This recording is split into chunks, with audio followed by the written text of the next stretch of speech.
Kisah Inspirasi Iman. Tanggal 5 April, Santo Vincentius Ferreri. Umat Katolik Roma merayakan upaya misionaris Santo Vincentius Ferreri pada tanggal 5 April. Pengkhotbah Dominikan ini membawa ribuan orang Eropa ke dalam gereja Katolik selama periode krisis politik dan spiritual di Eropa Barat. Vincentius Ferreri lahir di Valencia, Spanyol, pada tahun 1357. Orang tuanya membesarkannya dengan sangat memperhatikan kewajiban agamanya, tanpa mengabaikan pendidikan atau kepeduliannya terhadap orang miskin. Salah satu saudara kandungnya, Bonifacius, kemudian bergabung dengan Ordo Carthusian dan menjadi atasan jenderalnya. Vincentius, bagaimanapun, akan menjadi seorang Dominikan, dan memberitakan Injil ke seluruh Eropa. Ia bergabung pada usia 18 tahun pada tahun 1374. Sebagai anggota Ordo Pengkhotbah Dominikan, Vincentius menghafal sebagian besar Alkitab sambil juga mempelajari para bapa gereja dan filsafat. Pada usia 28 tahun, dia terkenal karena khotbahnya, dan juga dikenal memiliki karunia bernubuat. 5 tahun kemudian, wakil Paus Clemens ke-7 memilih Vincentius untuk menemaninya ke Prancis, tempat ia berkhotbah secara ekstensif. Walaupun Vincentius berusaha untuk menjalankan komitmen ordonya terhadap pemberitaan Injil, ia tidak bisa lepas dari keterlibatannya dalam intrik politik pada masa itu.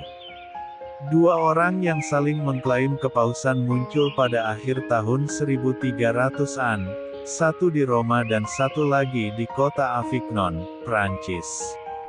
Masing-masing mengklaim kesetiaan sekitar setengah negara Eropa Barat.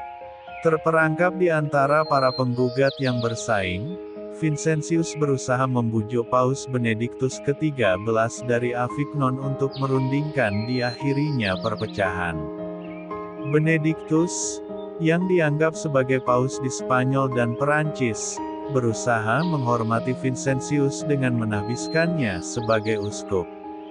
Namun biarawan Dominikan tersebut tidak tertarik untuk maju dalam gereja, dan menganggap banyak uskup pada masanya sebagai pemimpin yang lalai dan terganggu oleh kemewahan. "Saya tersipu dan gemetar," tulisnya dalam sebuah surat, "ketika saya memikirkan penghakiman mengerikan yang akan menimpa para pemimpin gerejawi yang hidup dengan nyaman di istana-istana yang mewah, sementara begitu banyak jiwa yang ditebus oleh darah Kristus sedang binasa. Aku berdoa tanpa henti kepada Tuhan pemilik panen, agar Dia mengirimkan pekerja-pekerja yang baik untuk menuainya." Vincentius tidak hanya berdoa, namun bertindak, berkomitmen pada pekerjaan misionaris dan memutuskan untuk berkhotbah di setiap kota antara Avignon dan kampung halamannya di Spanyol. Dengan gaya memerintah, ia mengecam keserakahan, penghujatan, imoralitas seksual, dan pengabaian masyarakat terhadap kebenaran iman. Khotbahnya seringkali menarik ribuan orang dan mendorong pertobatan yang dramatis. Namun pujian masyarakat tidak mengalihkan perhatiannya dari kehidupan asketisme dan kemiskinan. Dia sama sekali tidak makan daging, tidur di atas tikar jerami, hanya mengonsumsi roti dan air pada hari Rabu dan Jumat, dan tidak menerima sumbangan apapun untuk dirinya sendiri melebihi apa yang dia perlukan untuk bertahan hidup. Dia bepergian bersama 5 saudara Dominikan lainnya sepanjang waktu, dan para pria tersebut menghabiskan waktu berjam-jam untuk mendengarkan pengakuan dosa. Selama 2 dekade, Vincentius dan kelompok saudaranya melakukan misi dakwah di Spanyol, Italia, dan Perancis. Ketika ia melakukan perjalanan keluar wilayah ini, ke Jerman dan wilayah lain di Mediterania, mereka yang tidak mengetahui bahasa yang ia khotbahkan, akan bersaksi bahwa mereka telah memahami setiap kata yang ia ucapkan, sama seperti yang dialami para rasul pada hari Pentakosta. Meskipun ia tidak menyembuhkan perpecahan sementara di dalam gereja, Vincentius berhasil memperkuat iman Katolik sejumlah besar orang Eropa. Dia menulis sedikit, meskipun beberapa karyanya masih bertahan dan ada dalam terjemahan bahasa Inggris modern.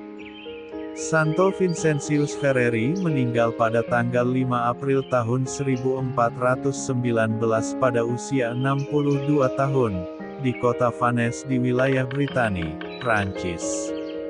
Ia dikanonisasi pada tahun 1455, dan baru-baru ini menjadi komunitas Katolik tradisional yang disetujui oleh Tahta Suci, Persaudaraan Santo Vincentius Ferreri. Santo Vincentius Ferreri, doakanlah kami. MAP TV Channel.